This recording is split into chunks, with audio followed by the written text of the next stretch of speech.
Ladies and gentlemen, please welcome Chairman and CEO, GE, Jeff Immelt.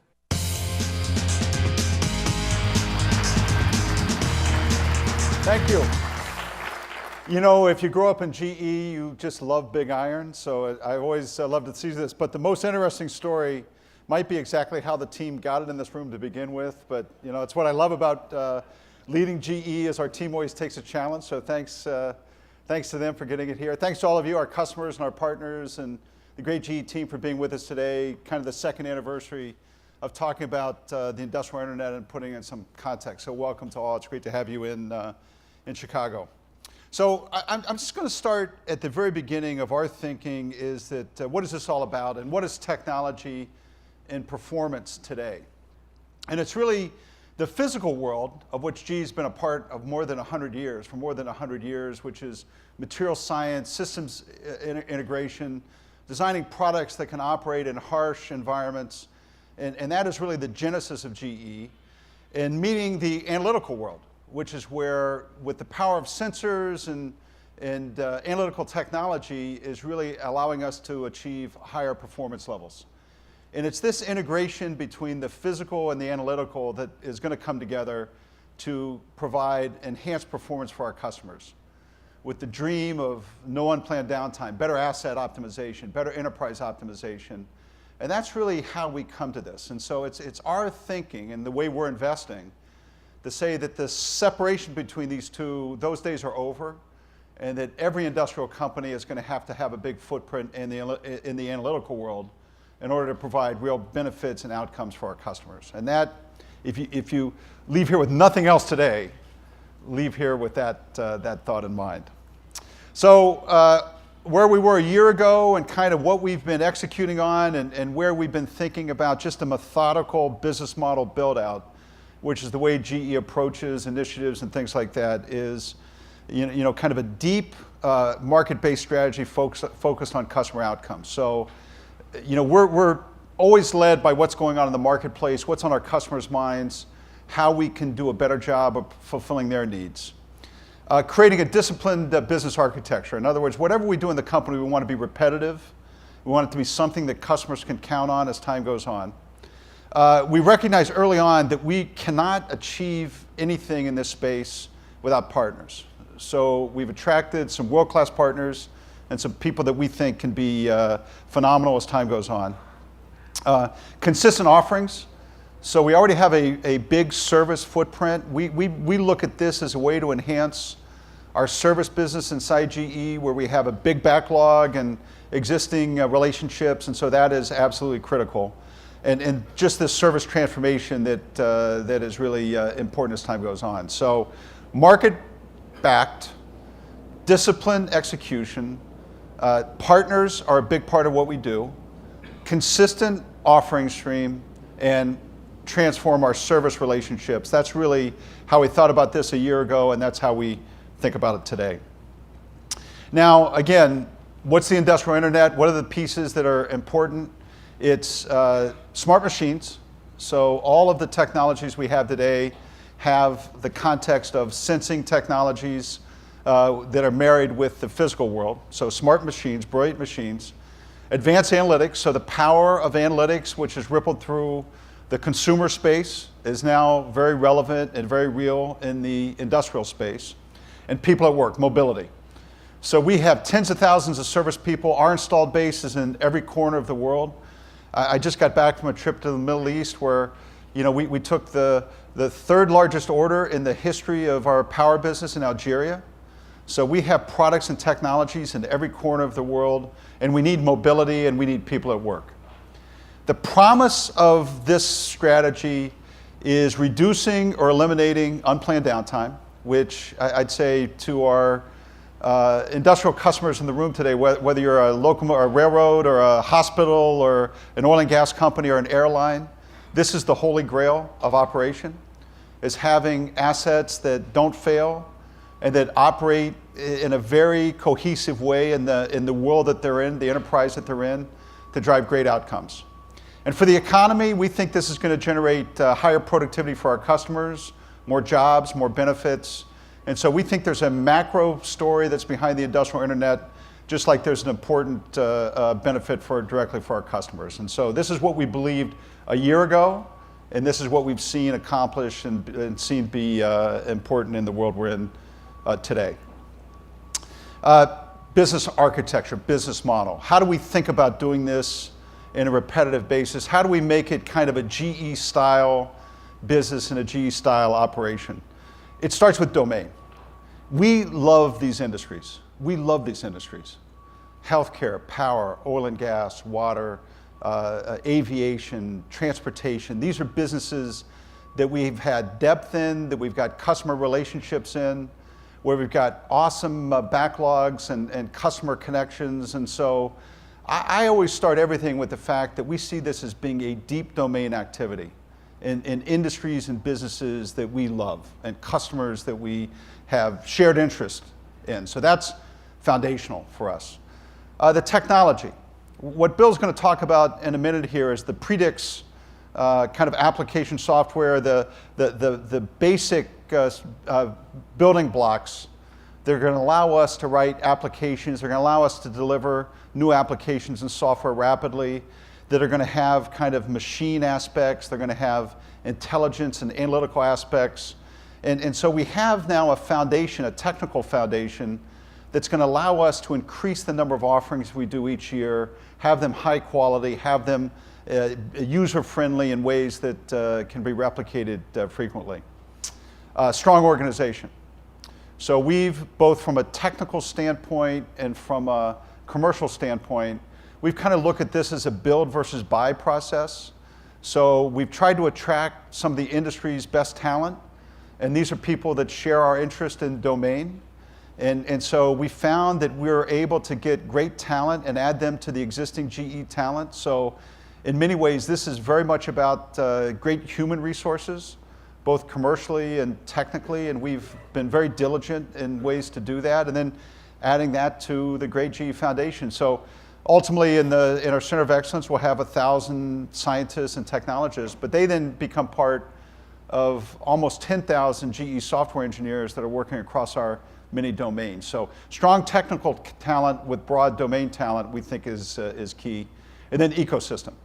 The ability to attract good partners, the ability to work with good partners, the ability to maybe enhance our own technology with startup companies that are working outside our space. Again, we think this combination of domain, disciplined technical execution, attracting core talent, and being a great partner. These four things is what we think ultimately makes this a GE initiative and a GE context, and where ultimately we plan to be successful. So I want you to get a sense that this is a very disciplined business process, business build-out that we're doing here in strong GE fashion. Now, I talked about world-class partners, and many of them are in the room here today, and we appreciate their activity because, again, technically, we need good partnerships. So in the case of Intel, Intel is innovating around devices and chips that are really going to enable our products to have this deep analytical core in a mobile setting. And so Intel is going to be a great partner of ours. Pivotal, where we have an equity stake, Pivotal is really doing the next generation architecture on which analytics are going to be built. And we think Pivotal is going to be a dynamic partner for us as time goes on. Cisco has been a long-term GE partner and will continue to be that in the industrial internet with networking and routing around deep domains, and they are great at that. Kaggle is a company that we've worked with last year and will continue to work with to do kind of outside pursuits and allow other people to get access to our big initiatives inside the company. We love Kaggle. AT&T is going to really be at the forefront of allowing us to do this in a mobile setting. This absolutely is key to have kind of a universal SIM. And for global businesses like ours, this is a very powerful technology that we're going to partner on with AT&T. Amazon for the cloud is going to be a key partner as we continue to build this out. And Accenture, from a systems integration standpoint, a partnering standpoint, we launched Teleris a year ago with Accenture, and we think Accenture brings both domain and systems integration. And so, we want to be known as a good partner, because I think to solve customers' problems, it's going to take more than just one company in order to really get in there and drive across the entire enterprise. So we look forward to working with these folks. In the end, results count. In the end, it's nice to talk about things, but delivering on new technologies is what really counts. So we started last year with 10 launches. Today we're announcing another 14. I'd say on a run rate basis, we'd like to do maybe twice that amount on an annual basis, and we're kind of building the foundation to do that. In the last 12 months, we've gotten $400 million in orders in the launches we did a year ago. We've got 14 launch customers for the 14 offerings we have today, so these are real. They're going to be put in practice, and what our customers are seeing are real outcomes. Again, I think in the world today, productivity is everything. Speed, productivity, outcomes are what people really measure. And we want to be known as a company that delivers outcomes for our customers. And that's going to show up in more revenue, less downtime, better capability, improved enterprise operations, and things like that. I'm not going to go through all the offerings today, but if you go to the drilling iBox in oil and gas, so you've got this incredible piece of technology that's going to go a couple miles beneath the ocean floor. There's 30 sensors on a blowout preventer. It's going to take a couple 100,000 pieces of data continuously.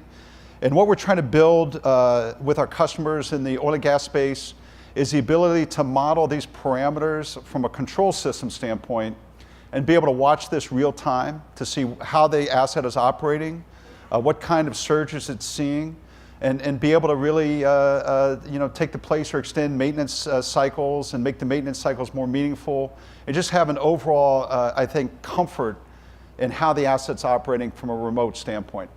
And so in the entire oil and gas industry, particularly with these assets that are in the subsea space, the ability to optimize performance and the ability to take these great assets that are operating in harsh environments and watch them real time and be able to model performance real time is key. And that's going to show up in the drilling iBox in the oil and gas space, really built around controls.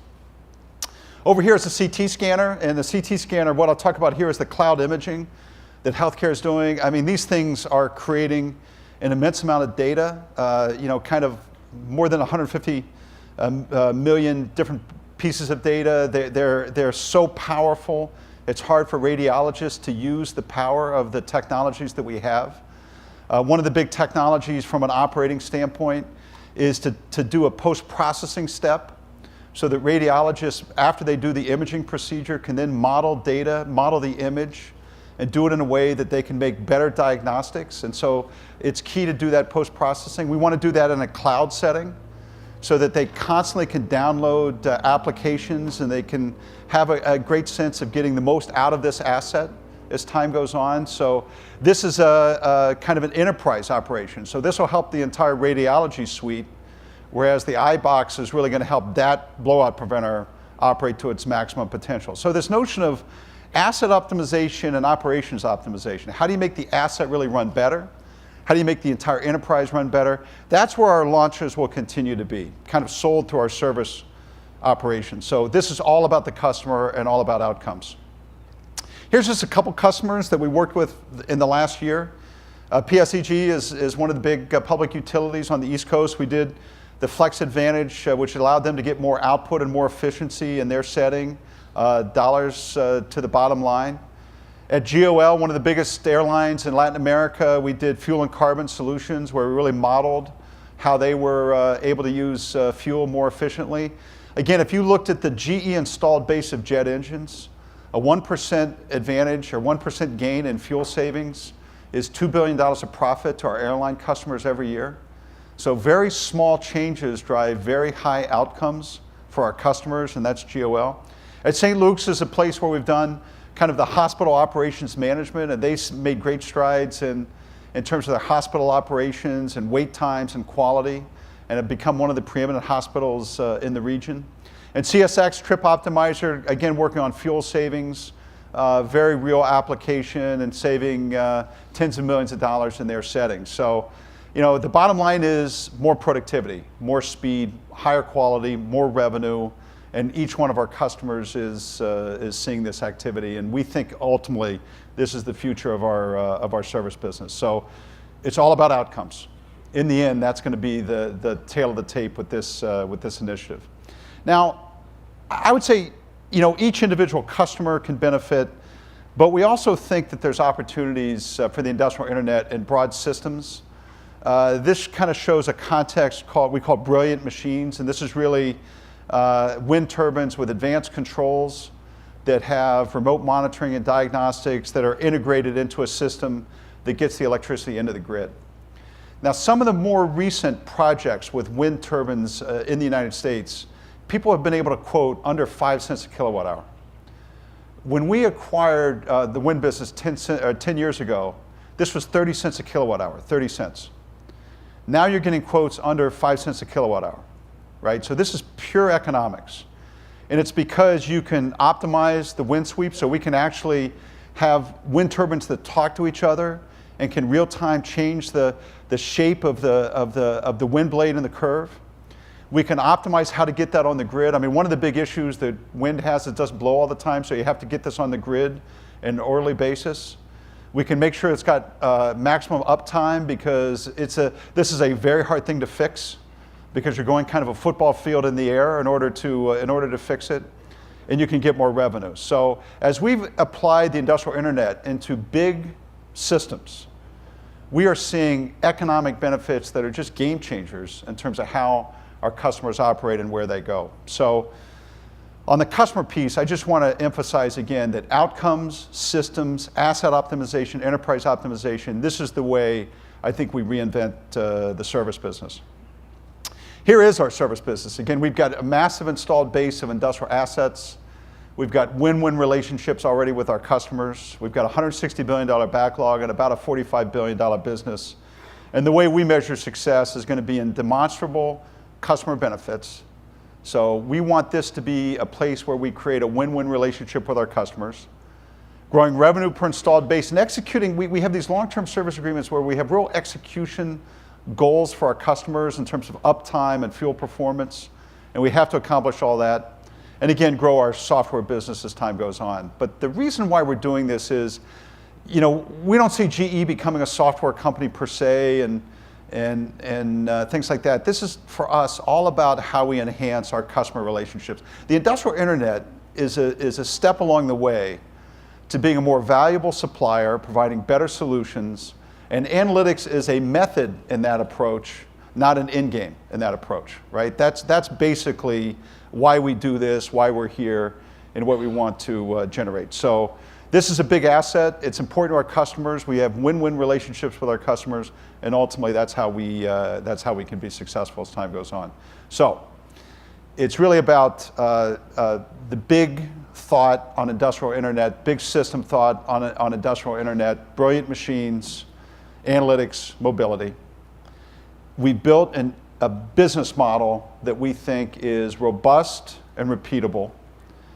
We are a first mover in terms of partners. So we've got some world-class partners that we're proud to be associated with. We have a constant flow of offerings. So 10 last year, 14 this year. We would like to do more than that every year. And we've created a win-win relationship between our customers and GE. And that's ultimately what we want to do. Lastly, I just put that in context of where I think productivity is going in the future and some of the things that are important to the US, to business, to what every company's working on in some way. We kind of look at the industrial internet in a bigger context of things GE is working on. We are a leader in the gas energy transition that's going on globally.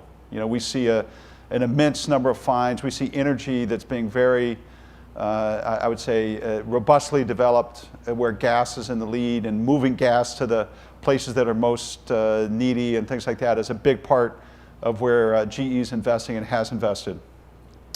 We're big believers that manufacturing is going to be digitized and decentralized and democratized. We see lots of these currents of technology impacting the manufacturing base. And I would say in many ways our manufacturing assets are more important today than ever before. And so we see a lot of investment in manufacturing. In the industrial internet, where we think we can create great productivity strides for our customers and benefit in our business as well. So we've got a great day planned. We've got a fantastic day with our customers. We've got breakout sessions this afternoon. You're going to hear from a lot of our partners and customers this morning. Please use this as a learning session. I view it from a GE standpoint. This is a step on the way. We're still learning as a company. We still have a long way to go.